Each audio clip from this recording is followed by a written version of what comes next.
From the Gert Boyle studio at OPB, this is Think Out Loud. I'm Dave Miller. According to the Bureau of Labor Statistics, there are nearly 170 million Americans in the civilian workforce. But that's probably a slight undercount because it does not include kids at BizTown. BizTown is a kind of mini city where 4th through 6th graders can try out adulthood for a day. They get jobs in retail or construction or food service or healthcare. They get paychecks and bank accounts and debit cards, and they get freedom, or at least a lot more freedom than in their regular lives. BizTown happens all across the country. In the Portland area, it's run by Junior Achievement of Oregon and Southwest Washington. The nonprofit brings students for day-long field trips to its locations in Southeast Portland and in Hillsborough. Producer Rolie Hernandez and I recently spent the day at the location in Portland. When we went, there were kids from Hoodview Adventist School in Boring and the Evergreen School District in Vancouver. A day at BizTown starts with morning meetings where parent volunteers give the students some basics about what their jobs entail. So the Comcast installers and credit union bank tellers and mercantile clerks all get crash courses in their professions. Then it's time for a quick speech from the mayor. Not Portland Mayor Keith Wilson. At BizTown, the kids are in charge, so a kid is mayor. On the day we went, that kid was Lexi Richards. Good morning, J.A. BizTown. You guys can do better than that. Good morning, J.A. BizTown. My name is Lexi, and no, I haven't let the power get to my head. Yet. Okay, at City Hall, my team and I are officially open for business and ready to serve you. We've had our coffee, or at least some extra strong juice boxes, and we're ready to go. I've had one very important request for you today. Please go vote. We have some big decisions to make, and unlike what's deciding for dinner, your vote here actually counts right away. It's a huge privilege to have a say in how our town works, so make sure you head to the polls and let your voice be heard. Plus, it makes you look very official. Rolie checked in with Lexi after her speech. She was happy with the way it went. I feel really good. I think I did really good. Yeah, it sounded great. I know you're telling people to go vote. What are they supposed to be voting for? I picked a few questions like what was your favorite part of BizTown, and what do you think they should have more like payments or stuff like that? And it's just like, it's a lot of stuff that I picked. It's 6 questions. You seem really busy. Did you want to be mayor? I did. I really did. It's kind of hard, but I'm still having a lot of fun. With the workday underway, Rolie and I fanned out to talk to kids about their jobs. I started off at what was essentially our competition. BizTown TV is a closed-circuit TV station focused solely on what's happening in this kid city. Eric had been on the job for all of 10 minutes, but he had the confidence of a broadcast veteran. I'm an on-TV host. I do interviews. I let Kirky do the weather. And yes, that's basically my whole job on TV. Did you get to choose this or were you assigned this? I was assigned this. Okay. Last time we got to choose, but What did you do last year? I was paid a lot because I was a CFO. I'm mad I don't get as much money now. Oh, how much do you get this time? 16? So I think you get $8 an hour, and then you get paid twice. Yeah, you get paid twice. Do you like being the interviewer? Yes, because I get to see people's feedback. I get to see what people are doing around here instead of just doing this. Like, I get to see what's going on around. Not much jobs get to see what people are doing around the place. Can you give me any advice for how to be a good interviewer? Oh, a good interviewer? Yeah. So, like, welcome the person. Okay. Make sure they're happy. Make sure they know what they're saying. Like, make sure you're asking them a question that makes sense. Not like, how do you deal with car insurance? And they don't even deal with car insurance. Like, make sure you're asking them the right questions. Right time, right questions. That makes sense. How am I doing so far? Good enough. That means a lot. Thank you. Meanwhile, Rolie headed over to talk with the CEO of the Oregon Humane Society. Have any pets gotten adopted today? No, not yet, but we're waiting for adoptions. We're making a poster right now so we can, people can donate money, and then maybe some people would like to adopt a pet. Yeah. How much is it to adopt a pet right now? We're thinking about $9. Oh, wow, that's a lot of money. I've heard a lot of people are going to spend their money at the cafe. Are you worried that no one may, like, adopt a pet? Yeah, but we're thinking about lowering the prices for now, like maybe $2 or maybe $5, but maybe even lower. And you have to make a big speech as a CEO. Are you nervous? Yeah, I'm kind of nervous, but I think everything will be fine. She was right. Everything did work out fine. And kids did start adopting animals, which in BizTown means spending some of their BizTown dollars to bring home an actual stuffed animal. I went to the community health center and met a girl named Lumen. I asked her what her job was. Oh, mine is a dental hygienist. Oh, okay. There's a dental office here, too. Oh, really? No, I mean, well, you're a dental hygienist. Yeah. Yeah, okay. I was just assuming there's a dental office then. Do you like being a dental hygienist? Yeah, I think. My mom's best friend is a dental hygienist. Oh, did you ask your mom's best friend for any No, advice? No. For how to be one for the day? Yeah, but she said I get paid a lot if I'm a dental hygienist. Oh, so I'm kind of happy. You're actually thinking about, would you want to be a dental hygienist for your real life? Not really. Why not? I don't know. You don't want to clean. You don't want to clean teeth. Yeah. If I'm really broke, I would do it though. Yeah, I would do it. As a plan B if you're really broke. What's plan A? Do whatever I want. If I get to. Yeah. I'll start with a part-time job and just make my way to a better job maybe. I don't know. Soon enough, some of the residents of BizTown got their first paychecks, which meant it was time to head to the bank or the credit union. Rolie chatted with a teller who had just dealt with her first big burst of customers. You just had a rush of people come in to deposit their first check. This is the first break. How do you feel? Great. I mean, were you nervous at all? Yeah, like nervous a lot. What made you nervous? I don't know, because like when I'm talking to like other people, it's like nervous. Even if I know them, it's like nervous for me. Like speaking to other people, it's just like nervous to me. So were you a little, I guess, scared when you found out you were going to be a teller? Yeah. But how do you feel now? I mean, it's good now. A boy named Colton was in line at the bank.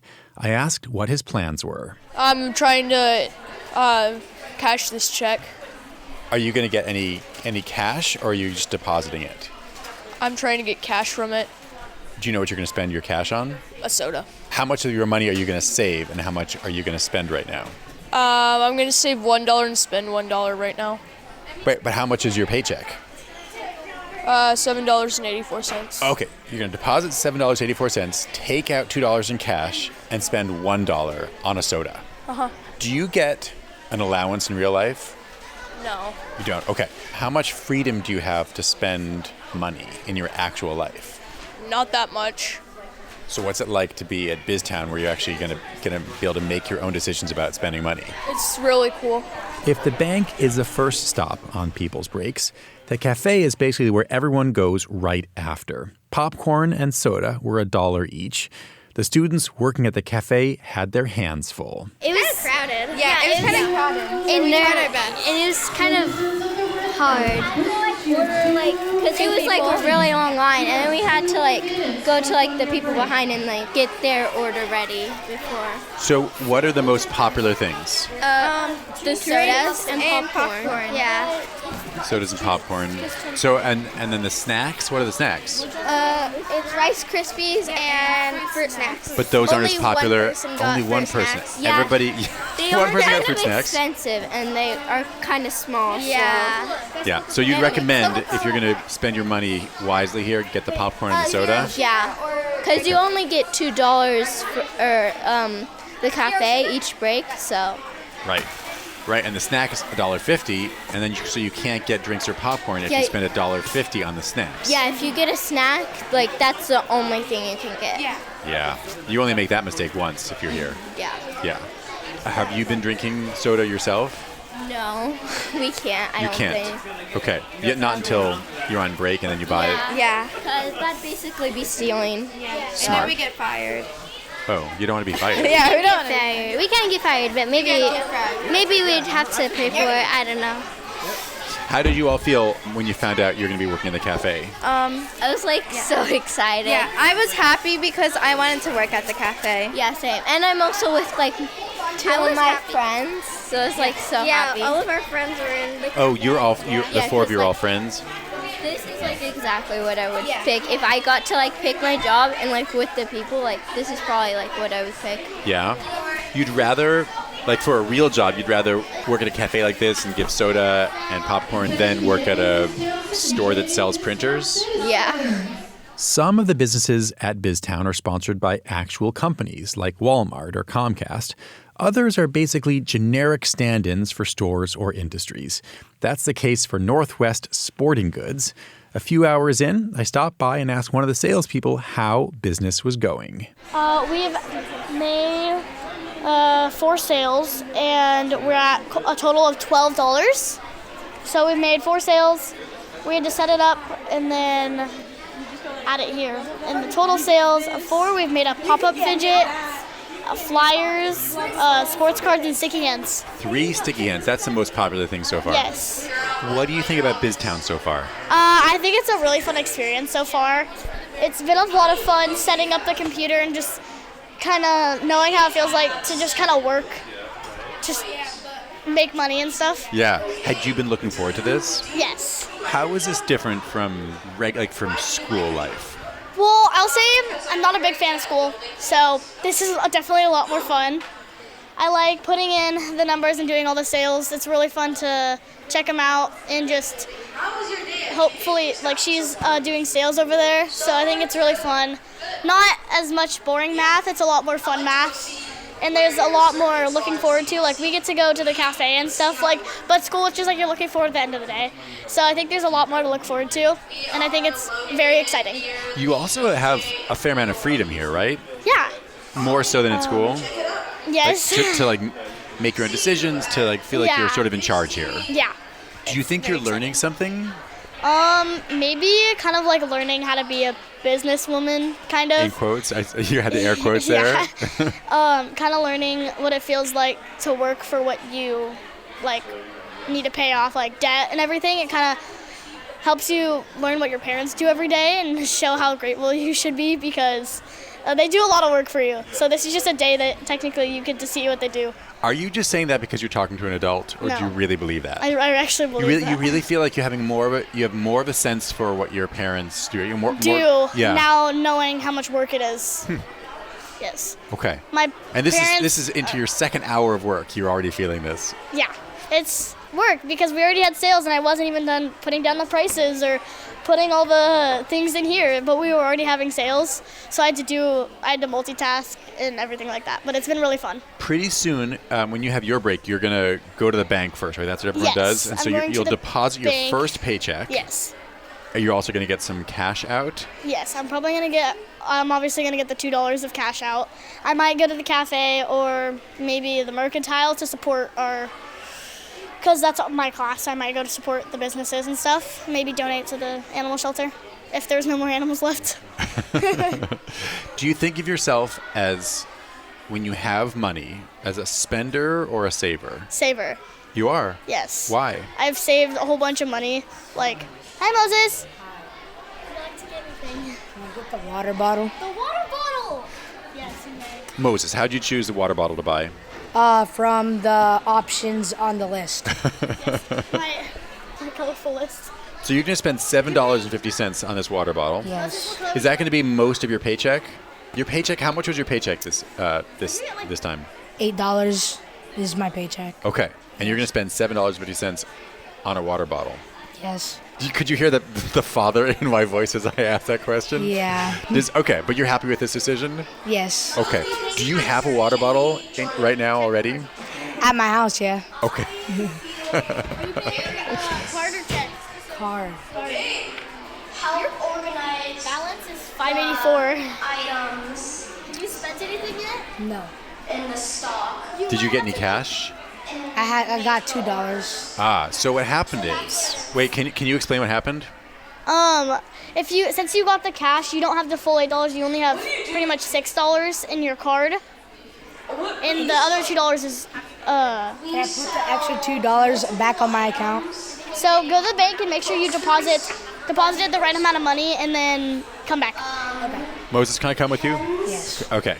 So I followed Moses back to the bank, where he explained to one of the adult helpers what he wanted. She was a bit confused. You want to deposit the cash back into your account. Why? Just wondering. Because I only have $5 on my account. Makes a lot of sense.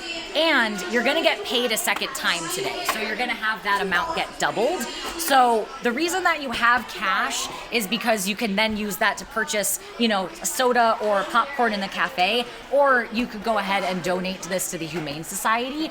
If you really, really, really want to deposit the cash back into your account, I would want you to bring your money tracker back with you so that we could make your money tracker accurate. So if you really, really want that extra $2 added back on, we could do that, but I just want you to come back with your money tracker so we can make sure that your bank account is accurate. How does that sound? That sounds good. Okay. Moses got his money tracker, went back to the bank, deposited his cash, and then walked into the sporting goods store again to buy that new water bottle. You're back! Okay, let's try this again. So you wanted a water bottle? Yes. Okay. You only have $6.34 again. I just put $2 back on my account. I'll come back when I get my second. Okay, I'll keep it on hold for you, I think. Okay, it turns out there'd been some miscommunication. When Moses deposited his cash, some went back into his checking account, but some was put into a new savings account, meaning that when he tried to use that debit card to buy the water bottle, there still was not enough money. It was a learning experience, which brings us to the next interview. There are a lot of CEOs and CFOs at BizTown. All of them go back to being fourth graders at the end of the day, but there is one permanent CEO in the building. Barbara Smith is the president and CEO of Junior Achievement of Oregon and Southwest Washington. That's the nonprofit that puts on BizTown. We sat down together in a quiet room away from the busyness. I started by having her describe BizTown. I describe it as an experiential learning opportunity for students to see what it's going to be like to be an adult. What do you think kids are missing without something like this? I guess I'm just wondering what hole you think this fills. Students need to understand how their education connects to their careers and to what they want to do later in life. They need to understand that the interest that they have as an individual can be part of what they do as they get out of school and they go into that workforce. So understanding that when you go to any store, if you go to a Walmart, you see somebody ringing up the merchandise, but there's someone who manages the money, there's someone who manages the people's time, there's someone who manages the inventory. So they need to understand what are options for them as they go forward. They also need to really understand how reading, writing, and arithmetic are going to form their futures, and for them to truly understand why it's important to know those skills before they get out of school. Oh, I hadn't thought of it that way. So, and using those skills and seeing examples of using those skills in jobs Absolutely. As a fourth or fifth grader. Yes. In answer to the question, why do I need to know this? Correct.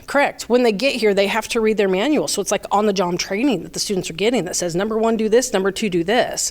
If they don't have the comprehension skills to understand that, that's okay. But they can see that's where they might need a little more help as they continue on in their education to get that help to make that connection. How long have you been doing this? 20 years. You've been doing this the whole time? I have. Have you noticed shifts or changes in that time in terms of the students or changes in terms of what you think they need to learn? Great question.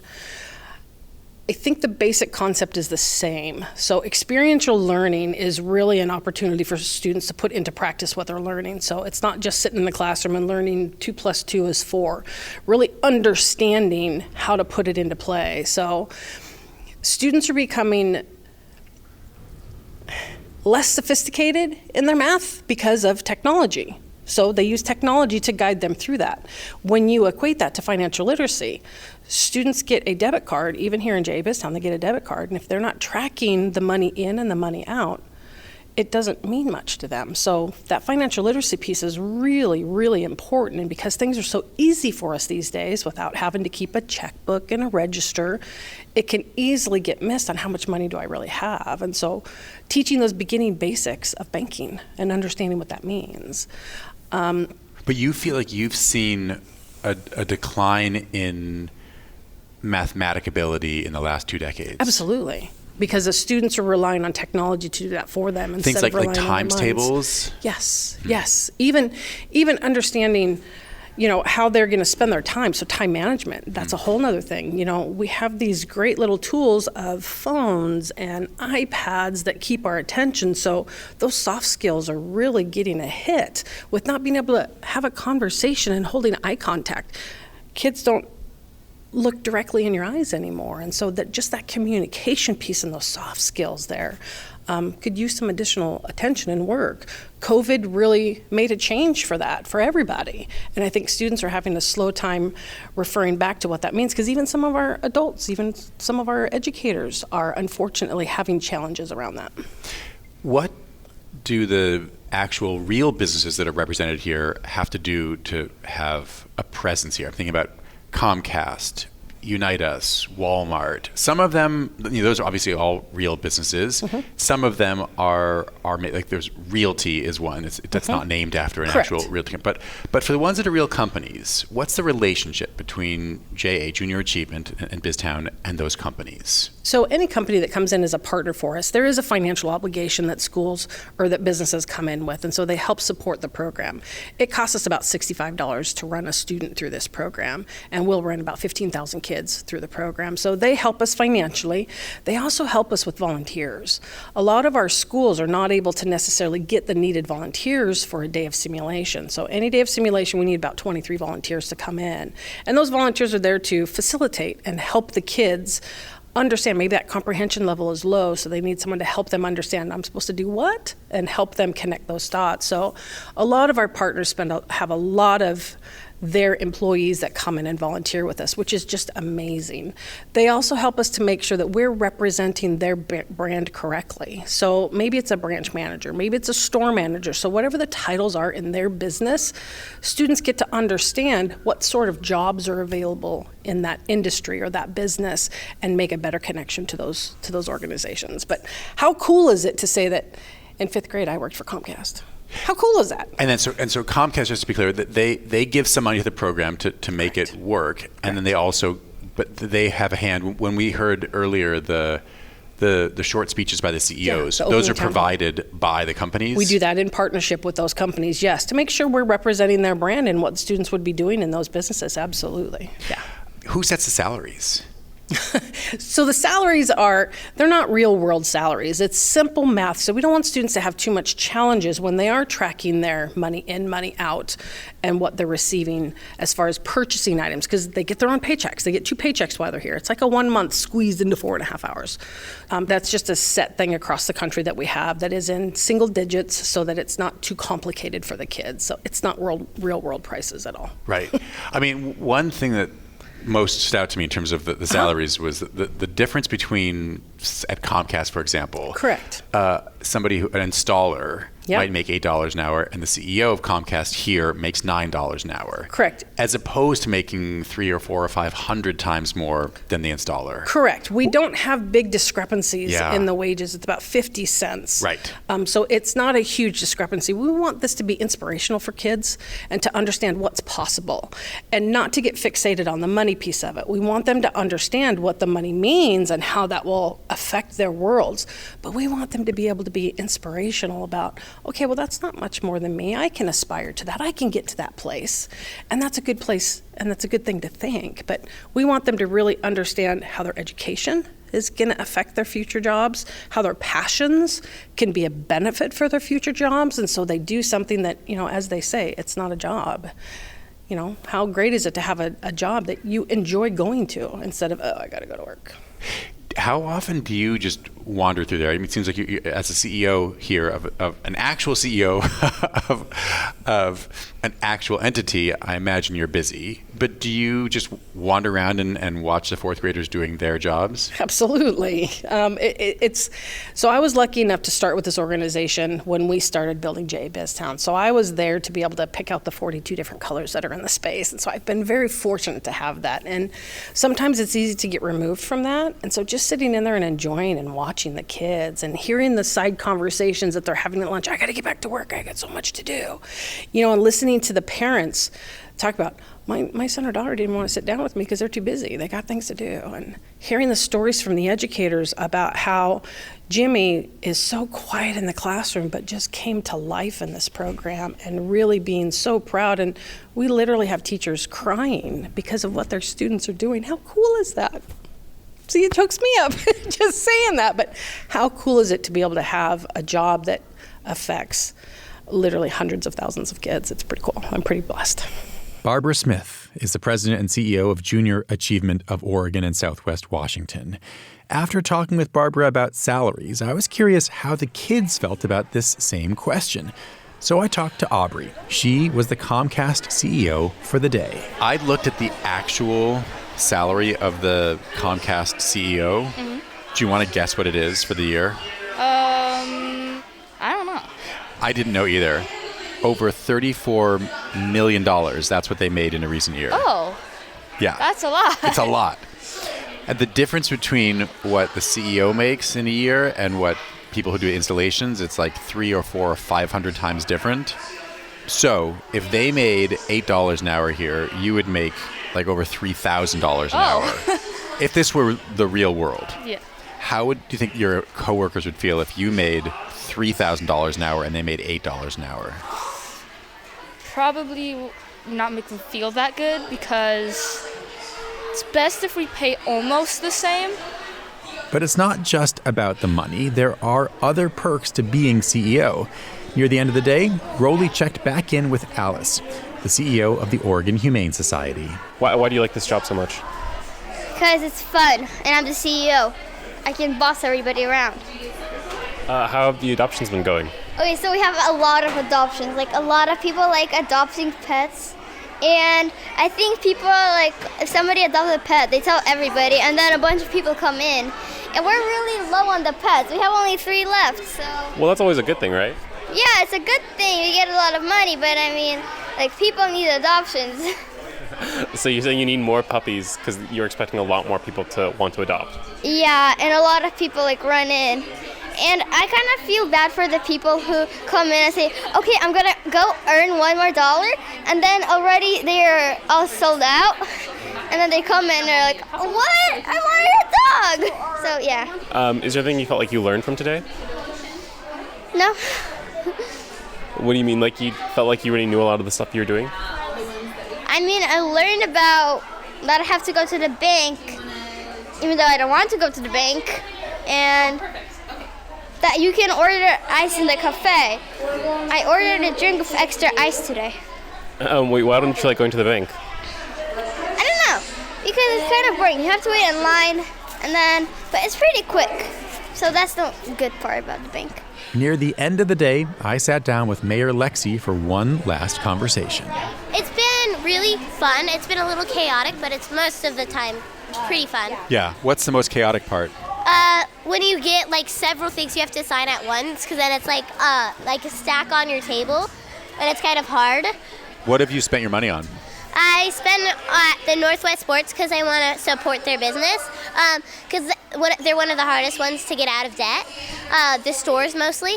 And then I spent it on the soda that I'm drinking.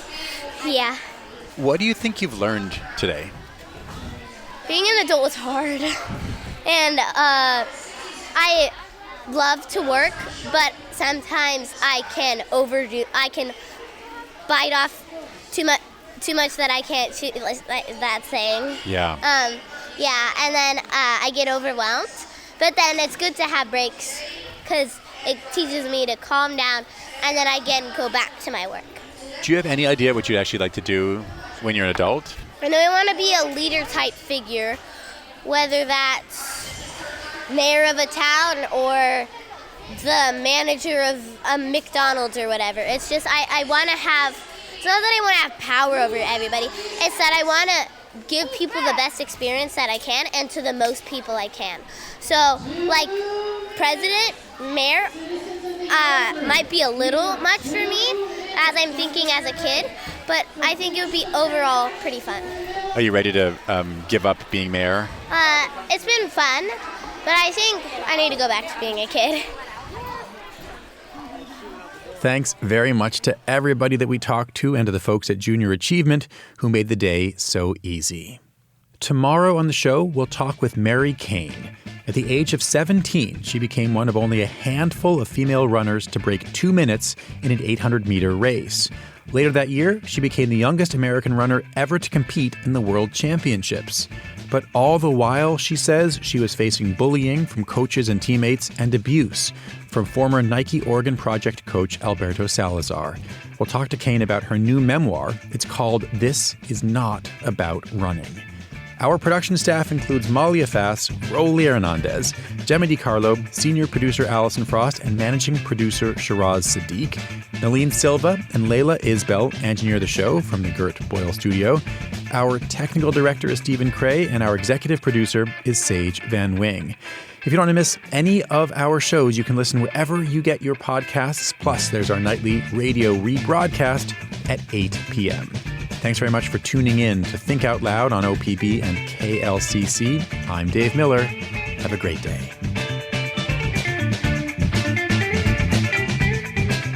Think Out Loud is supported by Steve and Jan Oliva, the Rose E. Tucker Charitable Trust, Ray and Marilyn Johnson, the Susan Hammer Fund of Oregon Community Foundation, and the Lang Svengard Family Fund.